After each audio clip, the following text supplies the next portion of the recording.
Welcome to the Once Upon a Sunday Fantasy Football Podcast with your hosts, Josh Kimmel, Dave Campbell, and Justin Bowerly.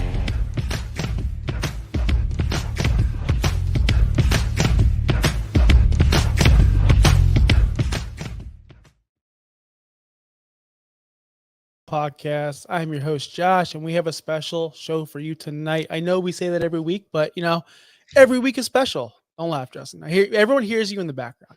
But we are going to be talking Scott Fishbowl, who we drafted, who we didn't drafted, biggest surprises out of our live drafts. We have a live draft Houston recap. We have a live draft Orlando, and of course, I believe it was Cincinnati up there with Justin Bowerly. Before I bring in him here, I just want to break down the show. We are going to be talking redraft strategies, who we're targeting in the first round, what's the best spot to draft at, a whole other bunch of things. We have a Hall of Famer on the show too. Like, it's huge. If you're watching on YouTube right now and you want to see a Hall of Famer, legit Hall of Famer on the show, share this with your friends right now. Let them know it's going to be a banger of a show. So let's get it started right here. Justin Bowerly, how is it going, my dude? Not a lot, man. Got back from Cincinnati. Yep, that's where I was. We got to see the same person in back-to-back days. He was at both drafts. He was running both drafts. Zach, our guest from last week. So that was pretty cool. Got to see a lot of cool people this weekend. I went to Chicago last year, hence the shirt. It was cool. Went to Cincinnati this year with producer Jacob, and I will tell you, it was a lot cooler. I'm not gonna even lie. It was so cool. Won some cool stuff. Got to sign an autographed AJ Green jersey, which was pretty sick. And a lot of other smaller things. So it was a fun draft. How was yours? I won nothing, but I won the draft. I believe. I think I crushed the draft, but we'll talk about that a little bit later. No, don't make fun of my draft just yet. But yeah, it was a blast, man. I saw Zach the day after you. I couldn't believe it. I was like, Zach, when did you fly in? He's like, early. I drove right here. I'm like, dude, you got to be tired. I was asking if he needed water once in a while. He was running around, but we all had a blast. Zach put on a banger of a banger of a event. And Scott Fish, yeah, could be. And Scott Fish, of course, all credit goes to him and those guys who put that together. It's a lot of work to see it grow from the first live draft in Orlando, which I can only speak from my experience, to what it's become now. It's just unbelievable. And the people, the community, the people I remember. It's like I said this last week. It's like seeing an old friend once a year, but you don't miss a step. You catch up and you're just back there. And it happens with the group in the Orlando group, of course. But without further ado, let's get our guest in here. Hall of Famer, like I said, Mr. Greg Kellogg. How are we doing tonight, sir? Oh, it's great. I love talking football. I love making friends. Justin, I've met in the X, the Twitter. I'm old, so I still say Twitter. We all say Twitter. Yeah. And Josh, it's really great to meet you too, buddy. Thank you. If I was still on X or Twitter, I'd be in that group as well. Isn't George Reed in that group? Who started that group? George Reed is in a group with me, but I'm not sure if it's that one. George Reed. This one is created by Jeff from Going for Two. I believe they were both. They were both at the Orlando draft. That's why. And George actually came up to me when I drafted Jonathan Brooks and had to personally come up to me and said, "Good pick. You sniped me on that one," because he drafted right next to me. And that's the only time I sniped him. So I felt pretty good about that one because he's pretty good. But yes, Greg, before we get into the show, where can we find you? What are you known for? Tell the people. Well, I don't write anymore. I do a podcast on Thursday nights with the folks at the TSA, the sports affiliation. JC and Iggy and Evan put that together. And other than that, you can find me at Gregory L. Kellogg, Kello, double good Kellogg's best to you. Grew up in Michigan, so every Kellogg joke you have, I've heard. I got two brothers, Crackle and Pop. I'm Snap. So, yes, I've heard them all growing up. I've heard them all. So, you can find me Thursday nights, 7 p.m. Eastern time. It's the best place to find it's on Twitter, but it's also on YouTube as well. Yes. Before we get into the main content tonight, I do want to plug the show and where you can find us. Make sure you go to our website, ousffpod.com. Thank you to every single person who signed up for Super League. We are full. We are overwhelmed. We are I can't fill grateful. another league. Like it's Honestly, the word gratitude, I don't know if that's the right word, but honestly, like, wow, we didn't expect to fill 3 leagues, and we filled how many, Justin? 7. 7 leagues. 7. Sent out Unbelievable. invites this morning. Thank you to everyone who So, joined, it's pretty signed up. Next year will be bigger and better. We did tease a live draft in Tampa and Indianapolis. That didn't happen this time around, but if we get the interest like we did this year, that will definitely happen. So thank you to everyone else. Follow us on YouTube, OUSFF Pod. If you're watching on Finstock Sports Network, thank you as well. Go ahead and drop a like, hit that sub button. Please, we're at like 92 subs. Let's hit 100 before August. Tonight. That works too, before tonight. So let's get into the show. First off, Greg, you are a Hall of Famer. You're one of the GOATs. How long have you been playing fantasy football?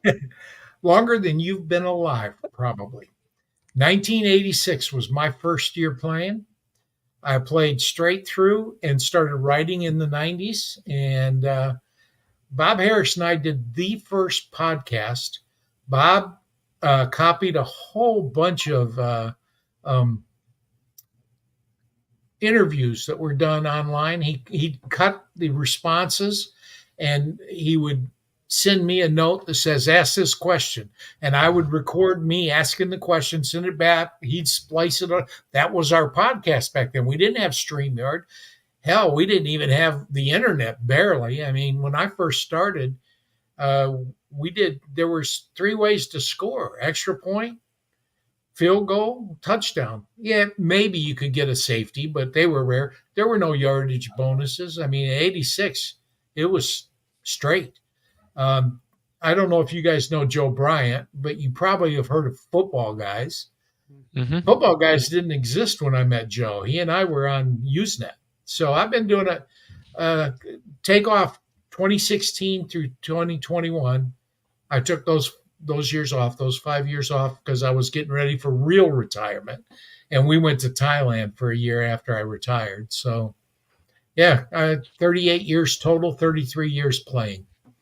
Joe Bryant's a friend of the show now. He now follows OUS. He follows me. I don't know if he Joe follows Bryant's the rest a of the good guys. man. But yeah, he's an awesome guy. Wow. He and I built FanX together, the Fantasy Experts League.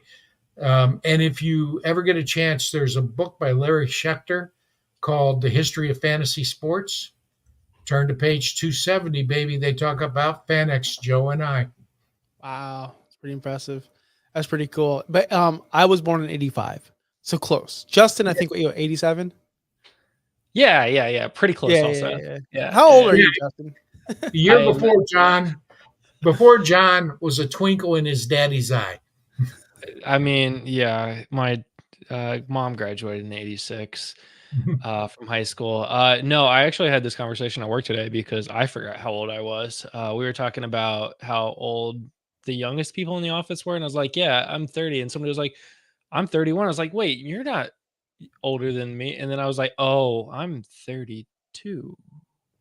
I forgot 2 years of my life. So that was great. Hey, you know what's funny about that? I'm 38 now. Honestly, age 33 to like 35, 36-ish, it was the same way. I forgot how old I was, but now I'm counting down to 40, and I cannot wait to finally play that video clip of I'm a man, I'm 4. I cannot wait to play that because I watched that when I was a child, and I've been waiting for so long to play that clip from that Oklahoma State coach. Forgot his name. Sorry.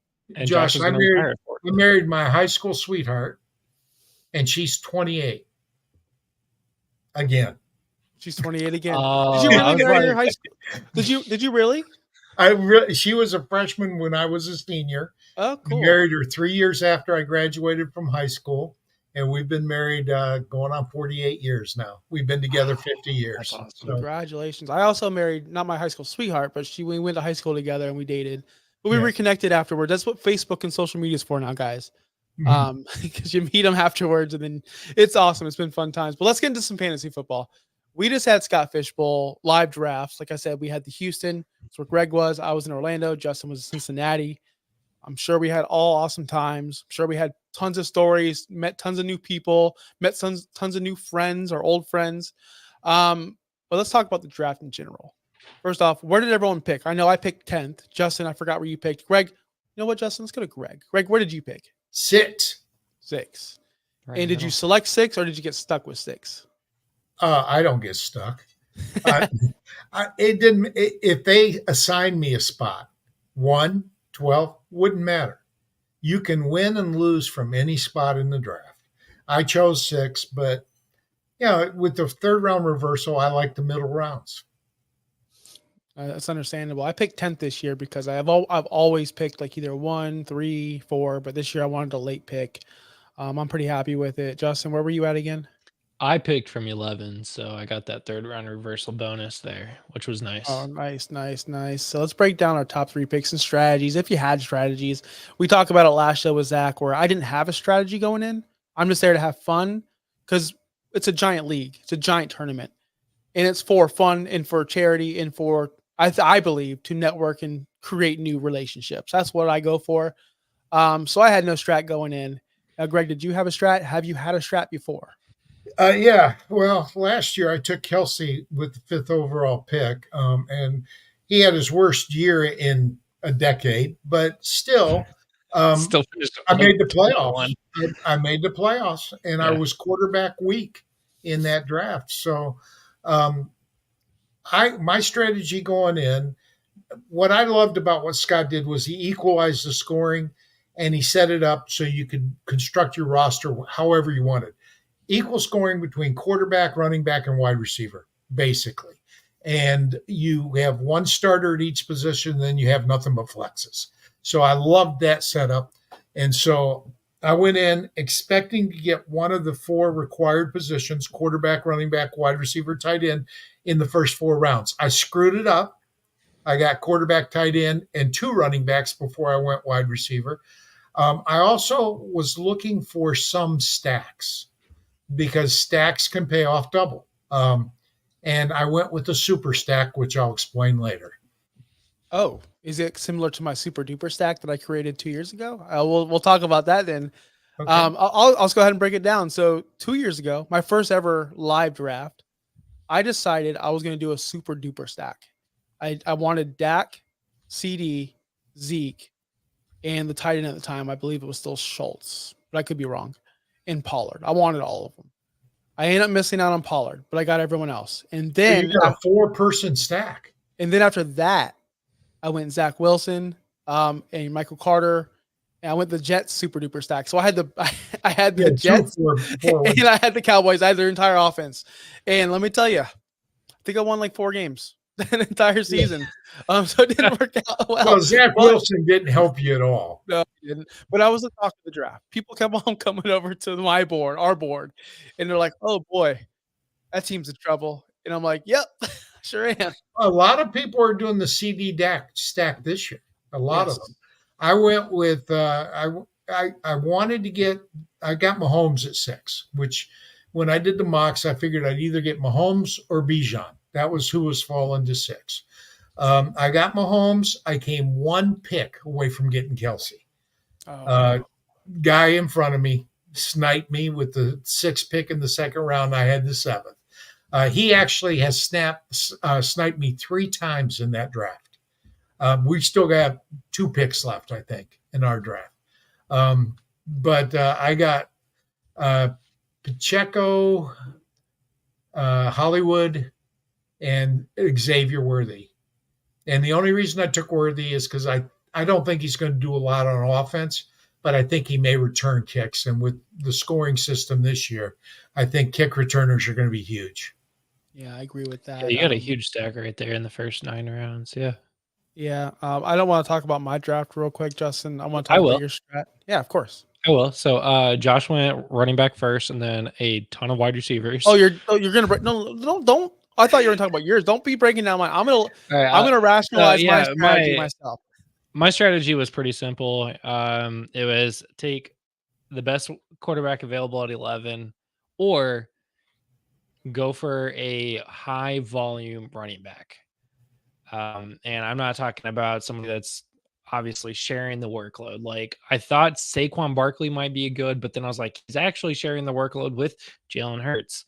So I actually went Jonathan Taylor, where there is no clear wide running back 2 or 3 this year, with Zach Moss being gone. A little bit of a homer pick. I also picked Jonathan Taylor second round last year, or third round. So this will be 2 years in a row. Around the turn, got Amon Ross St. Brown. I actually took him before Jamar Chase, Justin Jefferson, Nuka, and AJ Brown, which is interesting. I was hoping, because everybody's going quarterback, I could have like stacked him with Goff later. Somebody sniped me on Goff, so that was fun.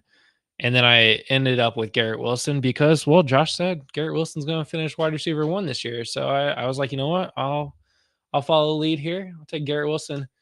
Sorry. And then Ingram with the 4th round pick. Everybody knows I love Ingram. I was really hurting for quarterback, and I was wondering when I was going to get him. Took him 5th round, Justin Herbert, because it was literally the last quarterback until I Kirk like Cousins in Justin. the 8th round. Oh, I do too. Like, I think like he'll be him. fine. It's just there's definitely in Scott Fishbowl, I think in our draft there were 2 levels. Either you got one of the top guys or you waited long. And most people had two quarterbacks before I even took my first one. So Well, I think Josh. I got Chase as my number 1 wide receiver this year. I don't rank players, but I feel like he's got the best opportunity to be number 1. And you're going to love this. I think Justin Taylor's the number 2 running back, barring injury to CMC. If CMC goes down, I think Taylor could be the number 1 running back in the league. You're He talking was my 2 language. years ago. He was 2 Yo. years ago. Greg, Mhm. are you trying to? You are getting to my heart right now. We did our rankings earlier yesterday, or late last night, yesterday, early this morning, and I only did top 15 of each one, and I have Jonathan Taylor the highest. I have him 3rd right now. Spoiler You alert, do, we'll which be is I do, and interesting. but I have CMC too. Yeah, I No. got my number 1 pick in Scott Fishbowl, number 1. I got Brees Hall going number Oh, 1. really? You took Hall over Bijan? I took Hall at 10. Bijan went right after me. Yes. Yeah. I do believe the volume's going to be there.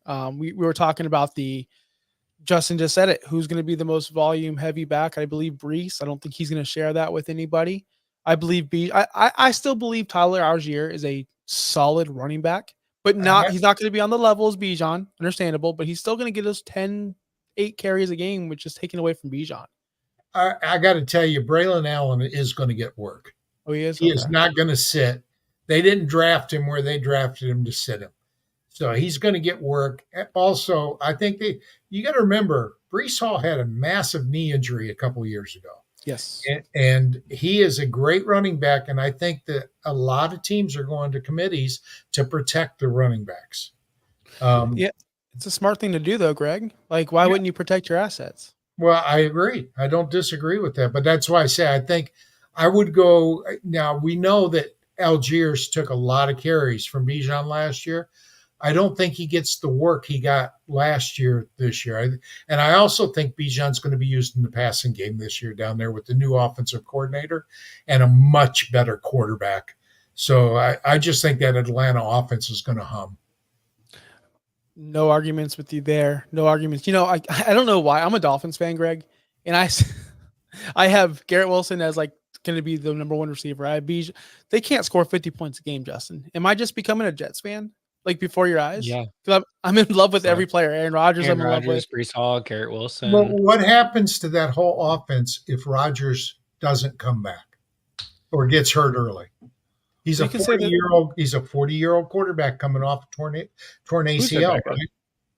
You can say the same thing about Kirk Cousins, though, but they have Michael Penix, so at least they I have like that. Penix. I like Penix. Yeah, you're right about that. They don't Penix have Tyrod Taylor, basically the same player, right?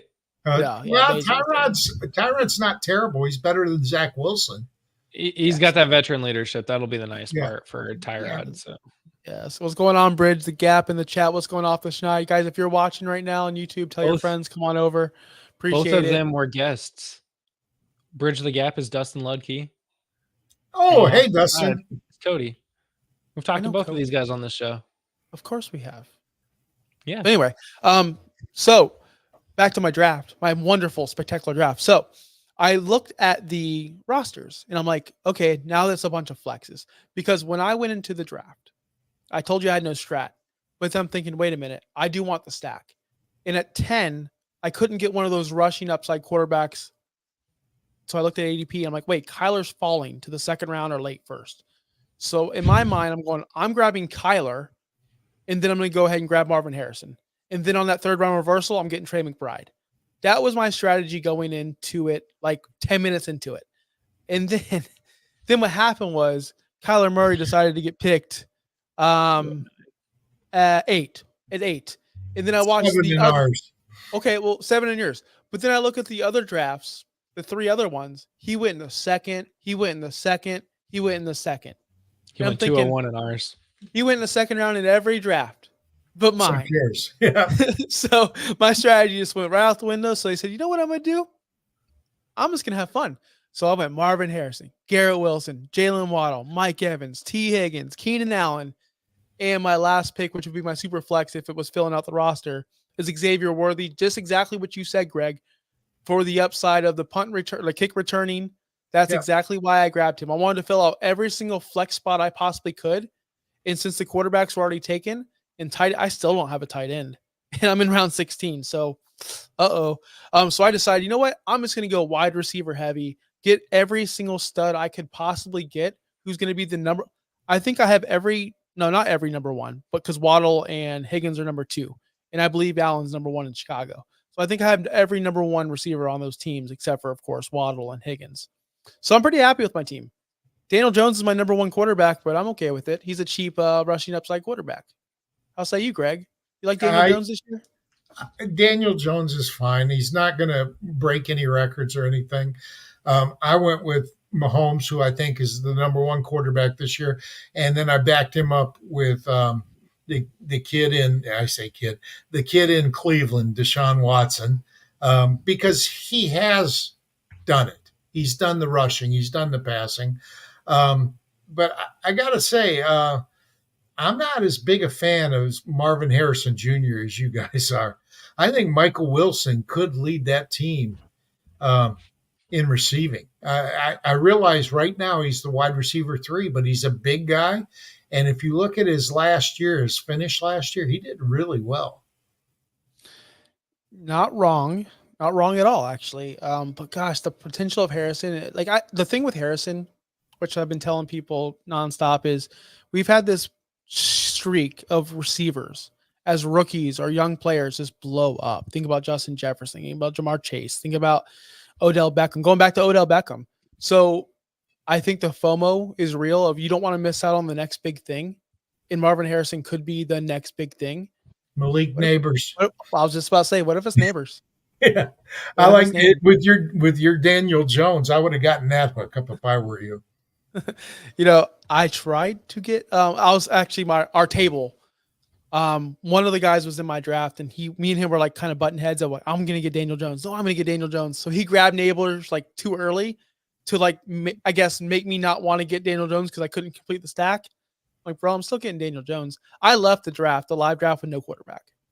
I was fine with it. I was the only team in my division to not draft a quarterback live. But there was 4 of us going into the 10th round without a quarterback. Did you guys stop at the 10th round? We did. We went 13 and a half. And we're still drafting because Barrel has really slowed our slow portion of the draft down. Oh, that makes sense. We're in the 16th round right now. We're in the 16th round right now. Oh, we're in the 20th. I do know that 21-12 in ours. I believe in the Twitter Twitter chat for the Orlando draft, Scott was pretty upset about the Cincinnati drafting a lot. Was he actually upset about it? I don't know, because I didn't read the group chat. I don't really log on to Twitter anymore, but I was told by Zach and a couple other guys, like, hey, we got to stop at 10 because Scott wasn't happy. I'm like, what happened? So they told me, and he said exactly what. I wasn't pissed isn't the word. I'm just annoyed that people went beyond 10, which, we were supposed to stop at 10. But really, when you think about the 3 drafts in Houston, we knew Barrel was coming. So it was wise that we went a little bit beyond because, you guys are finishing up now, and we'll finish up about the same time because we got an extra 3.5 rounds in. And I got to tell you, Scott has never been pissed at anything. That's the easiest going guy I have ever met in my life. He is a sweetheart of a man. No, I can second that. I don't know him, but from you and everyone else telling me, yeah, I don't think I think he just wanted to let everyone know because we were drafting the next day after Cincinnati. Like, hey guys, don't go over 10. So, Yeah. I think it's Yeah, because he wants us to chill and have a good time and talk instead of just like rush. We got to Right. pick. I think Yeah, the so it makes biggest sense. part about that draft and they were like off in the corner and all of them wanted to keep going. Jacob can probably speak to that a little bit more, but because he was a little bit closer to them. But the sense was that they wanted to be that draft that like set the ADP this year, and they were the first ones to make the late round picks, and everybody seemed cool with it. Everybody's seen. I don't know if I just broke up there. I saw myself flinch or glitch out there, but yeah, it seemed like everybody was cool with it. Everybody wanted to keep going, and nobody was like, "Oh, we have to stay." Like, so I think it matters if they We are. did 13 and a half, and we were out by 3:30, and we had the room till 5. So Wow, you guys were quick. I know that Stacy's group over there in Orlando, which you mentioned her, I think pre-show, they went the full time past 5 just to finish the 10 because everyone was just having a good time. Like everyone was just having a great time. So that's the blast. We're gonna move on from our drafts. If you drafted Scott Fishbowl this weekend, or you're still drafting currently on the slow draft, who did you draft? What was your strategy? Throw it in the chat. I'm interested to see everyone. My favorite thing, besides the live draft, is going to that. Now it's on my fantasy life. That little tool where you can look at your team or look at everyone else's team. Who has the roster build of this, and this? I always love seeing that. Who's the last team that drafted quarterback? Things of that nature. Greg, I don't know if you ever check in those things or even entertain those. I have not, but Matt Berry does a great job, and Fantasy Life is Matt's baby. So yeah, I'm sure it's very fun. I've seen some screen captures of where they basically predict what round a player will go in, how many teams have this type of build and things like that. And that looks pretty cool, to be honest. So Yeah, doing and great things there's a over there. tool that tells you what percentage chance you have of a player making it back to you. So that tool would be very helpful when you're trying, like, for example, I was down. I wanted 2 running backs later in the draft. I wanted Najee and I wanted Zamir White. And I took Najee, and the guy that sniped Kelsey from me took Zamir White 1 pick before I could take him. And if he told me if I'd have gone Zamir White first, he had no interest in Najee. Now somebody else might have swiped him, but I might have gotten both of them. Gosh, there's so many things I want to ask you about this draft because of the rules. Because you only need to start running back. Did that change your strategy at all? Like it did. I had best player available, and I typically am old school stud running back where I'll go 3 running backs in the first 4 rounds because I think that's it's scarcity. That's the important thing. How scarce is a position? Every team has 3 or 4 wide receivers that get major opportunities. It may not be 100 targets, but they're getting 80 targets or more. So you got 3 guys on every team. That's 96 players there. How many running backs are going to get you 18 carries a game? Maybe 15, 20 out of the entire league. So yeah, I go running backs heavy, and I didn't take a running back till the 3rd round, so I took another one in the 4th round. I got ETN and Pacheco, and I'm happy with that. Yep, that's exactly the strategy I had. Get Breeze early, then fill out your roster and grab that other running back later. All right, guys, we're gonna move on to the redraft season. I know the drafts are starting. We're gonna have a fun draft coming up. Between us 3, we're gonna be talking about the funnest ways to actually get your draft order going on. Because I know Justin needs a draft order. He needs something, so help us out in the chat. Whatever you guys do to set up your league draft, your home league, throw in the chat. We're gonna give ours out a little bit later. But first, redraft strategies. You've been playing for a long time, like you said, 86, Greg. You've done a lot of drafts. I can only imagine. What's your favorite position to draft from normally, and what are you targeting this season? I don't have a favorite position. I told you, I don't believe that you can win your draft in the first 2 rounds, maybe not even the first 3 rounds. You can lose it there, but you cannot win your league in an early round. The league winners are the people you get in the mid to late rounds. The Puka Nakuas, the Kyron Williams that come out of nowhere and are top 12 guys. Those are the guys that win your leagues. So for me, if I'm drafting in a redraft league, if there's no third round reversal like Scott does, then I kind of like the 9, 10, 11, 12 position because I think the upside of that second round pick is really great.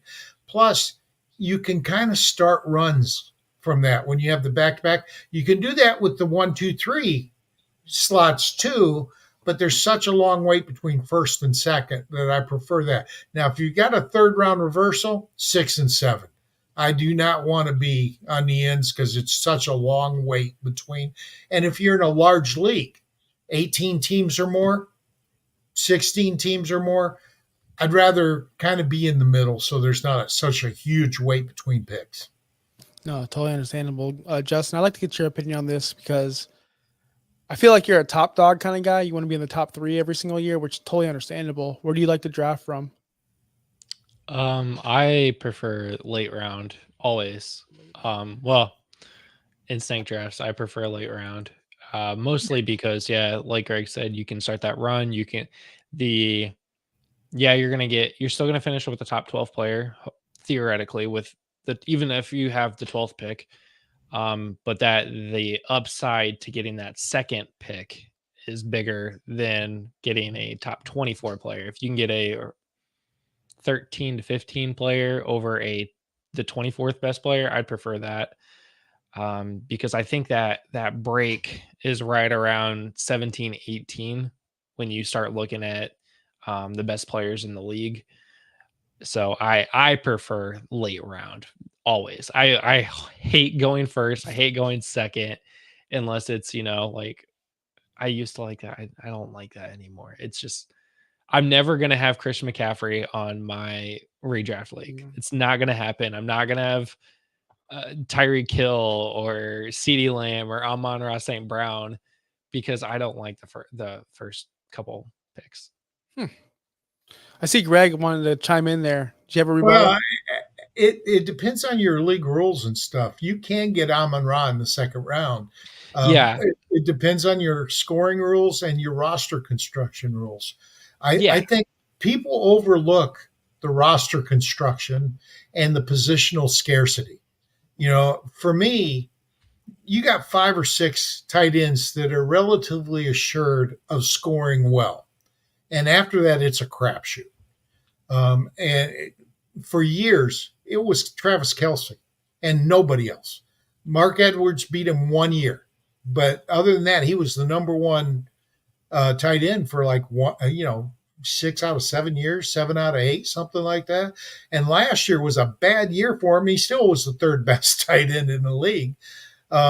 So to me, I think positional scarcity and point differential are two things that you have to decide when you're choosing a player. And I think Justin nailed it with the fact that you get a much better player at the top of the second round than the bottom. Yep. And on top of all of that, I'll put out there. I like picking one.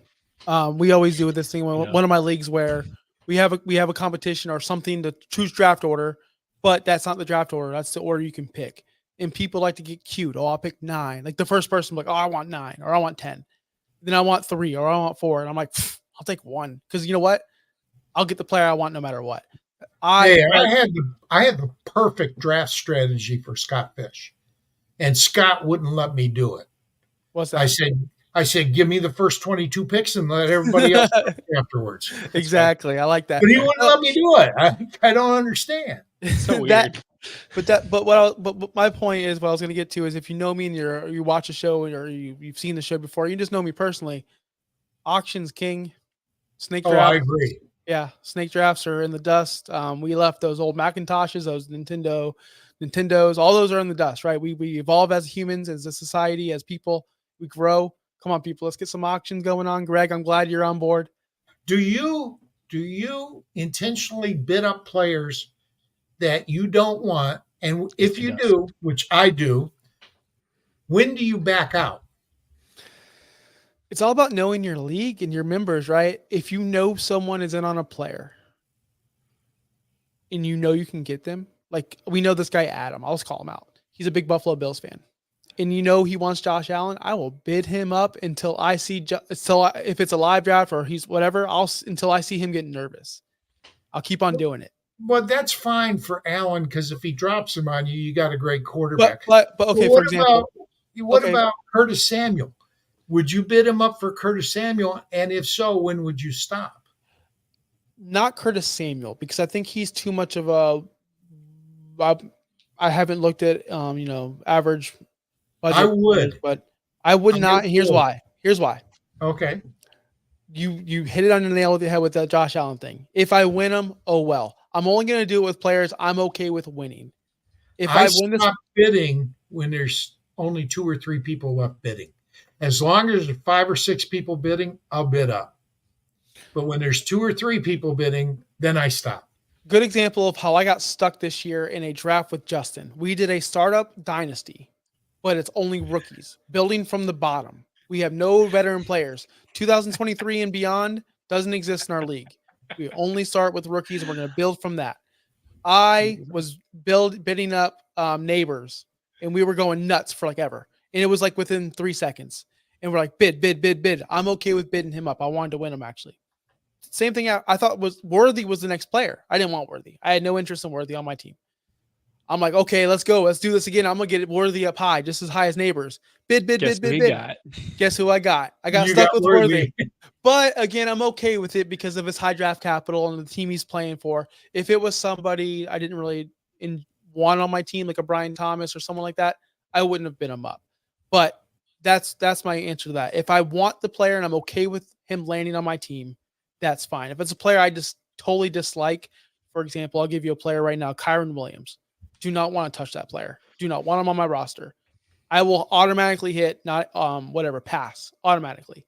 I like Kyron, but I'm a Michigan guy. And I'm here to tell you, if I draft Kyron, you can bet I'm taking Corum at least 2 rounds ahead of his ADP because I want Corum to make sure I have that running back position. Because the St. Louis running back position is a good position to have.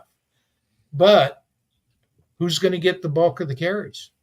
I think it'll be Corum, to be honest. But that's baked into Kyron Williams' ADP too. You have to, in your mind, you just said it right there. If you draft Kyron, you already have to overpay on his backup Corum, which I'm not in the market for. I don't want to do that. Yeah, but I'll do that because that is such a strong position to have. Oh, and I mean, is anybody crying about Jahmyr Gibbs and David Montgomery? The committee is the future of this league. It really is. 1,000%. So let me ask you this on Justin. I'm not ignoring you. But we got a Hall of Famer. No, but as you played since from 1986 to now, this isn't even on the run sheet. How have you adjusted for, like, we talk about it all the time. It was touchdown only. Then we go to standard where we hit like 1 point per 10 yards. And then we do decimal points. Now we're in PPR. Then we go half PPR. Then we go super flex. Then we go tight end premium. Then we go points per carry. How have you adjusted throughout the years? Or have you, or are you still stuck in I'm not saying you're stuck in your ways, but are you still like, no, I'm good with just standard guys? Okay. So bottom line is everything changes every year. And people who lose consistently are the ones that depend too much on where players finished last year and they don't project where they're going to finish this year. So the bottom line for me is back in the day, Bob Harris said it best. Back in the day, we had to search for information. Now we have to filter it. So I know Mike Hall personally. I've met him in Vegas at some conventions. He's the guy that created my fantasy league. My fantasy league is the best, him and Kevin Austin. Kevin took it into a live feed type thing. Mike had created it as a desktop app. And the bottom line is that with my fantasy league, you cannot come up with a more complex scoring system than you can on my fantasy league. Even it would be hard pressed to do it without any system at all, where you're just making stuff up. Mike does so much with the data feeds that you can literally take any stat and use it to do it. So I like complex scoring systems. I like you not to know if you won until you see the final score. With some systems, you can just say, "Wow, he scored 3 touchdowns and ran for 100 yards. That's going to be X number of points." And there's no way anybody else can make that difference up. Well, with my fantasy league, you can definitely design scoring systems where you can. So you do adjust. But I think the biggest adjustment and the lack of adjustment is actually looking forward instead of looking back. Microanalytics is a huge thing right now. ADOT was not even a statistic when I started. Nobody even thought of average depth of target. What does it mean? I think too many people use microanalytics, to be honest. I go with my gut. I basically watch the game. I watch how it flows. I watch how the coaches adjust certain situations. And you can't quantify that. Either you know the game or you don't know the game.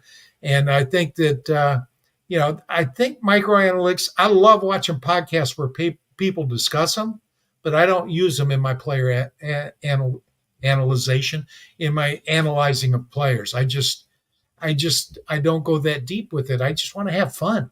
And you turn it into a job if you get too deep. So, and people get so mad at slow drafts.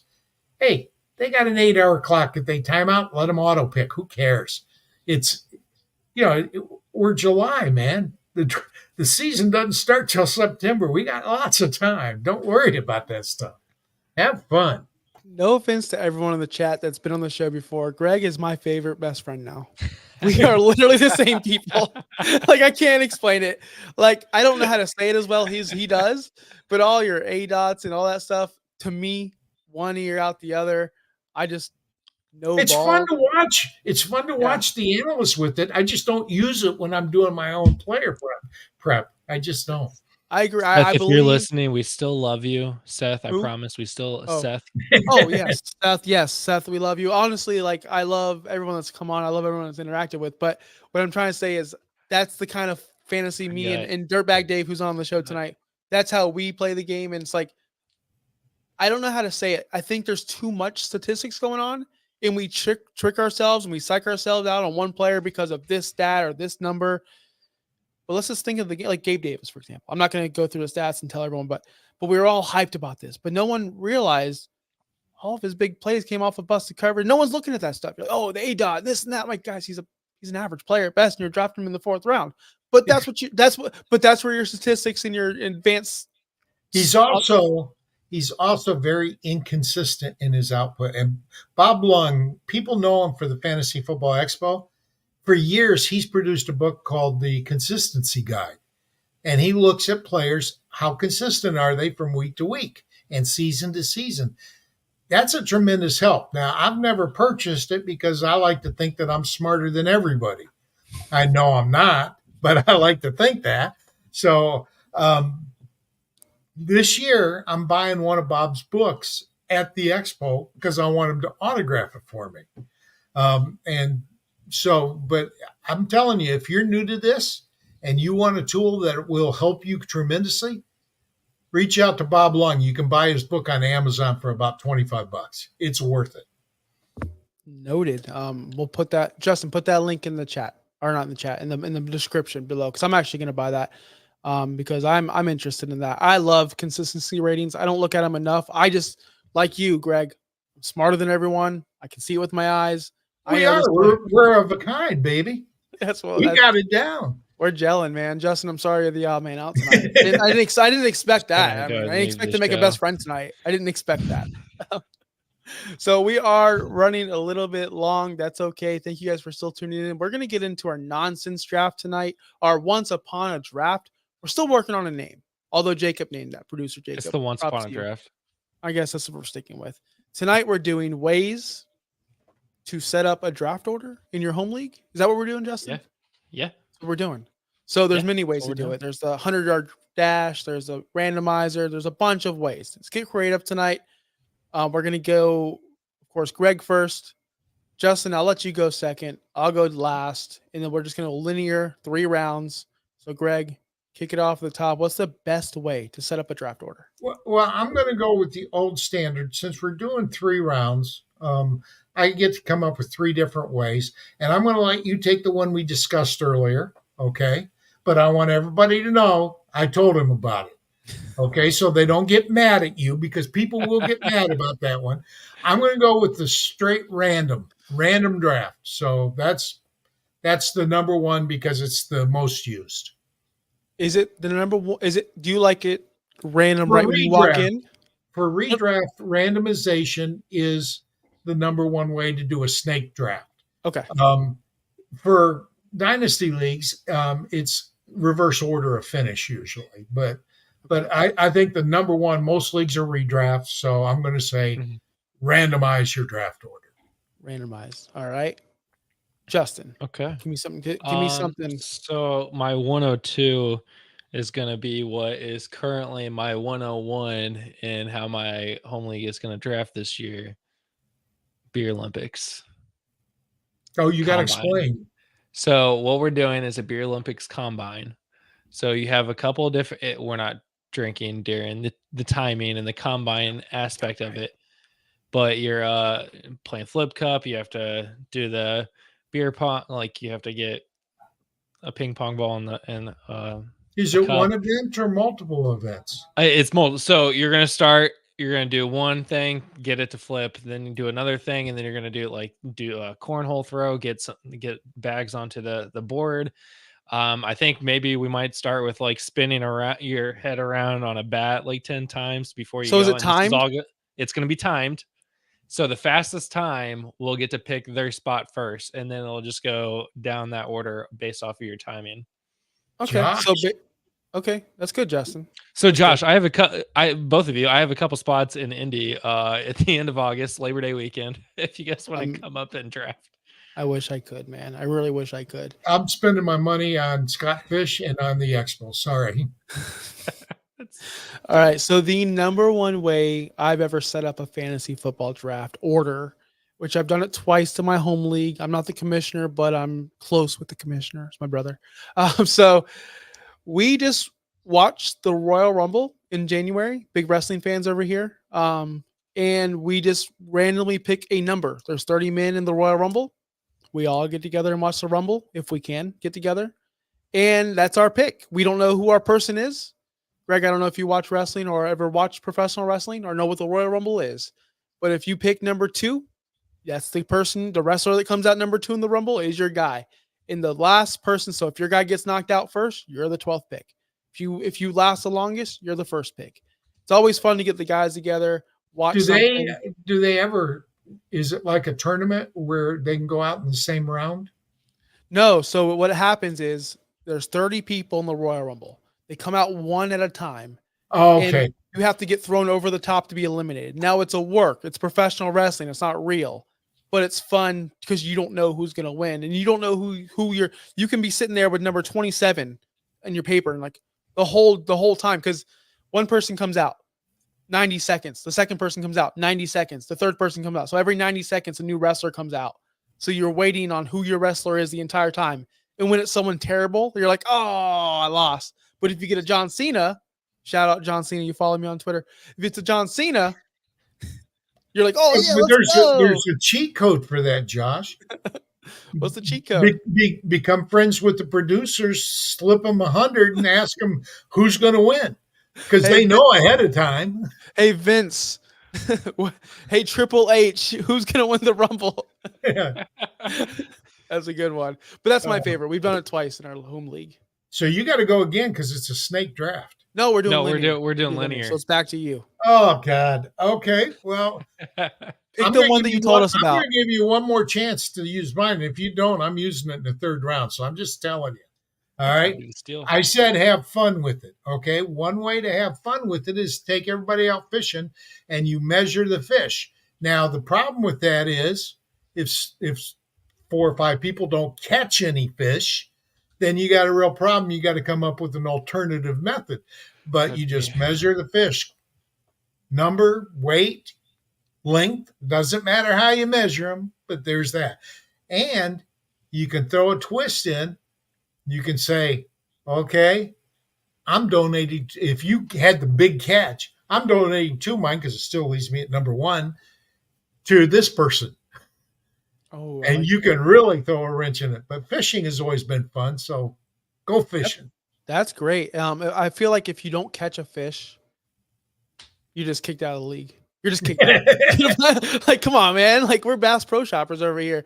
No, that's good. I was fishing a couple weeks ago. It was fun. Is it a myth, or if you don't kiss your first fish, you're always gonna have bad luck? I've never kissed a fish in my life. Are you kidding me? Okay, because And my I was daughter told and that. my daughter and I went to Alaska a couple years ago before I retired, and we went halibut fishing, and we did halibut plus bass. And first fish on the line, there were 3 guys, all of us old, and my daughter. And so I said, Paula, it's yours. And the deckhand says, oh, wait, it might be snagged on the bottom. And so Paula says, Dad, you take it. So I took it. It was a 111-pound halibut. She caught the second biggest, 65 pounds, but I got the 111-pound halibut. That's massive. I was told if I didn't kiss my first fish at a very young age, I was going to be awful, and I have not been good at fishing ever. So Did you kiss it? no, I didn't. That's the Well, thing. So I always believed it. Take a trip to Aransas Pass, Texas. It's near Corpus Christi. Go out to Port Aransas, go over to the North Jetty, guarantee you'll catch fish. There, I went over there. I lived there for 6 years, and I went fishing hundreds of times and never once got shut out. Not once. Just get some live shrimp because Challenge accepted. everything eats shrimp. Yes. So we're at what, 2:02 here. This is me on the clock. So I'm gonna go similar to Josh. I'm in Indianapolis. It's the racing capital of the world. Indy 500 is in May, so that wouldn't work. However, the Brickyard is usually in late July, early August. So I'm gonna go similar to the Royal Rumble. Everybody pick a race car driver, or get a race car driver randomized to you, and then whoever finishes in first or second or whatever. And if my driver crashes, your driver too freaking bad. Yep. And then of course, whoever finishes first gets to pick their first pick. Yeah. So we've done multiple. We've done Kentucky Derby. We've done PGA golf. We've done the NHL Stanley Cup final or playoff where we all pick a team. So I'm going to exclude every single watching event because we've done it all. UFC, our league have done it all. So I'm going to do something we haven't done, but I want to do and I want to implicate. So if you're watching, Davey or Sam or any of you commissioners in my home league, this is what I want to do. This might cause heart problems in the future, but I'm okay with it. I'm down. Pick any fast food joint you want. Pick any nugget you want. I want a nugget eating contest. It could be Chick-fil-A. It could be McDonald's. It could be Wendy's. I do not care. I once put down 65 in one sitting way back in high school. I'm pretty sure I can do more now. Let's go. I want a nugget eating contest. We all sit down and we all just go to town. That's what I want. I like it, but you punked out, buddy. You punked out. So I'm taking the hardcore. Texas. We're in Texas. We're going to the range, and whoever gets closest to the bullseye gets the number 1 pick. We're going to do it right, and we're going to do it Texas style with guns. Yeah, Wyatt Earp style, right? We're bringing hell with us. That's one of my favorite movies. Josh, I think we're very similar on our thought process because I was going straight to food right after this for the third pick. This is a good way to not only pick your draft order, but to have food for your draft. Everybody orders a medium pizza from their favorite pizza joint, and whoever shows up first gets to pick first. It's not bad. I think you brought that one up because, yeah, everyone gets food, and it's pretty smart. Everybody spends like $10 to get a medium pizza. Like, you got to make it a medium because it's got to be standardized. Where do you live where pizza is $10 delivered? It's called Little Caesars, buddy. They don't deliver. They don't deliver. It's called DoorDash. A delivery. Little Caesars does deliver with DoorDash where I live. I would not trust DoorDash to deliver my pizza. They do. Yeah, they deliver. You know what? You're right. Because when I get Hungry Howie's, it's down the road, and they don't have delivery, but DoorDash does deliver it. So Hungry Howie's, good call that one. Is it my turn? It is. Last round 3. Oh, round 3. Gosh, I didn't think about 3. Like I was actually going to use your scenario.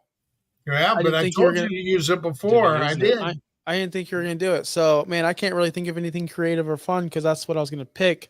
And you can't even go randomized because that Can't was even go 101. randomized because Greg picked randomized already. So, let's keep it simple. Let's keep it very, very, very, very to the point. I'm doing this for the first time in my league. We're doing a poker tournament. We're gonna Okay. we're gonna shuffle up and deal, and then right after the poker tournament, we're gonna draft. It's gonna be an all day thing. It's gonna be awesome. A bunch of my friends, so I can't wait for that one. You could have done age, reverse age.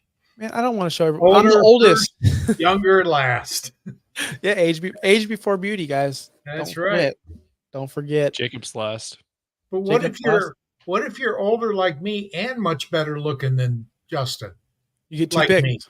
me. You get double picks. I mean, I get don't make both the their rules. picks. Oh, and Justin disappeared. Justin's gone. Oh, Justin's quit. gone. I'm out of here. But that was the Once Upon a Draft. What do you do? Because I need to know. Everyone watching, please let me know because we need more ideas. Obviously, our picks were all awesome. I think my favorite one was in the go ahead. comments. Tell us who your favorite draft pick was. Yeah. of all time? Well, no, like any of the listeners right now in the comments, whether they're on Twitter, YouTube, Facebook, whatever, put in the comments whose pick you like the most. And we're gonna put this on Twitter also with a couple of polls as well. So Greg, that's a good point. I know Justin wants me to wrap it up. Trust me. I know you do. But I gotta ask Greg this. This is probably my only opportunity to ask, unless I log on to Twitter again. What is your favorite draft pick of all time? What's your favorite year of ever playing fantasy football? I have Well, one. my first year, 1986, I was stationed. I was in the Army. It was my last year in the Army, and some guy came up and said, and I was stationed at Fort Meade, Maryland. Now, I don't know if you've ever heard the term Puzzle Palace, but Fort Meade is where the National Security Agency is. Google Puzzle Palace, Google National Security Agency. That is the preeminent spy agency for the United States. I was a Russian linguist, so you can guess what we did. Somebody came up and said, let's do this new thing called fantasy football. And in 1986, guess who was in their prime of their career? Running back from Detroit. And I took him, but instinctively I knew that to have my best team, I had to take stars from all the teams. These other guys they were homers. They just they didn't have any idea what they were doing. None of us did. But I won that first league. And because of that, it's become a lifelong passion. And it wasn't because I was smarter than everybody. It's because I was lucky. I just figured out you needed players from all teams, not just from yours. And the rest is history. So my favorite pick of all time, and it may have been the only year I ever got him, was Barry Sanders. Nice. What a classic pick. I wish I played fantasy long enough to know who, like, seriously, to draft Barry Sanders. That's cool. I can't wait to tell my kid. I drafted LaDainian Tomlinson, right? That's a great pick, too. Yeah. Justin, what about you? You got a favorite draft pick of all time? Well, you think I can tell you. Mine. Michael Thomas. I'm just going to tell you. Michael Thomas. Lamar Jackson. Mark Andrews. CMC. I went undefeated. Deshaun Watson. I went undefeated in 2 leagues that season when Michael Thomas set those records because I had all those guys stacked up. It was a tremendous year, the best year of my life. Greg, I haven't recovered since. I've been so bad at fantasy football since that year because I think I'm going to go undefeated every year, and I never do. But that was it. And so when you get your first loss, you just cut all the stars you took because I'm not going undefeated. These guys are bums. Let's get rid of them. Yeah, yeah. That would explain why you're struggling. You know what? No, why I'm struggling. Why I'm struggling is because I'm married. I fell in love with Michael Thomas that year, and I haven't quit him yet. That's why I'm struggling because I still draft the players that helped me go undefeated that year, and I can't quit them, and I won't. They'll forever be in my hearts. All right, Justin, we got to hear yours. I am looking up one stat real quick. I am going as fast as I can, but I'm almost there. And if this website would load, my favorite draft pick actually just so happened to be a auto pick with the 101 because I was working and didn't know the draft was starting. But it was Le'Veon Bell in 2014. Yeah, Yeah, but see, you 2014. didn't make that pick, so you don't get a claim back. I know, but this is the reason why I liked it. It was a keeper league that you could keep a player for literally as long as you wanted to and never had to give him up. So I had Le'Veon Bell for the next 3 years, including his suspension year. It actually might have been 2015 when I picked him first overall, and he was suspended for the first part of the season or whatever. Either way, he was picked, and then he was on my team forever until he fell off. You hear that, And I guys? had the number 1 running back forever. My co-host is a fraud. He didn't even make his favorite pick. If you want to go with the pick I made, it would be my first ever dynasty rookie draft pick, which was AJ Brown. I had 4 first-round picks, and I didn't realize that I had to cut players right after the draft. And not knowing any better, I chose to keep Hollywood Brown over AJ Brown and cut AJ Brown after the draft. Your favorite pick is the guy you cut. It is my greatest mistake. You see what I'm working with It is here? my first ever Yeah, dynasty. Josh, I do. It's a challenge. Somebody has to isn't deal. it? You know it. But he breathed life back into your fantasy world. He did. And I see why. He's a challenge. He makes you work. And that's a good thing. I'll tell you finished what. top like 3 every league. Man. I hear, and this is not a joke, and this is not hyperbole, and this is real life. I hear from him sometimes first before I hear from my wife. Every day. He'll text me at 7 a.m. Josh, get your picks in. Josh, get your rankings done. Blah, blah, blah. So I appreciate you, Justin. I really do. So, Thank you so for with getting back iPhone now, into I it. can schedule text messages. So sometimes I will schedule messages for the chat to go out at a specific time because I know you won't read it until then. So Yeah. Awesome. I love technology. And if you love listening to the show or watching the show, let us know. Drop it down in the comments. Who was your favorite draft pick of all time? Who was your Scott Fishbowl team, of course? And what is your favorite way to pick an order? I hope you enjoyed your time, Greg. I really do. I loved it. But also, if you're listening to this, get to the expo. You can meet guys that have been doing this for 30 years and go. If you ever go to a live draft or an expo, a lot of people are afraid to go up to the guys like Bob Harris that they hear on Sirius XM. They're afraid to go up to Scott Engel. I'm telling you, anybody that's been in this hobby for 10 years is a good person. Every industry gets frauds and shysters, but in fantasy, within 3 years, they're gone because they develop a reputation and nobody will do anything with them. They've been in 10 years. They're a good person. Go talk to them because all you got to do is introduce yourself or find me and I'll introduce you myself. Yes, get to the expo. That's a goal of mine, Justin. Next year, OUS Expo. Because this year, wait, OUS Expo? Like we have as in we're going, as in we're OUS going to crashing the expo. Okay, Yeah. gotcha. Greg, are you going to be there? Are you going to be there next year as well? We're not sure because I'm supposed to be going to the Philippines when this lease is up, which is March. And the original plan was to go for 6 months, but I told my wife I think we're only going to do 3 because I don't want to miss Scott Fishbowl next year and I don't want to miss the expo. So I'm going to try to. If I'm in country, I am definitely going. Perfect. That's some good advice. Don't miss the expo. I cannot wait to go for the first time, and trust me, I will try to go next year to meet you in person and hopefully meet everyone else. Justin, any last words before we get out of here? Or are you just gonna let someone RB1? I was gonna say, are you just gonna let someone else say it for you? Jonathan Taylor, RB1. I will do it.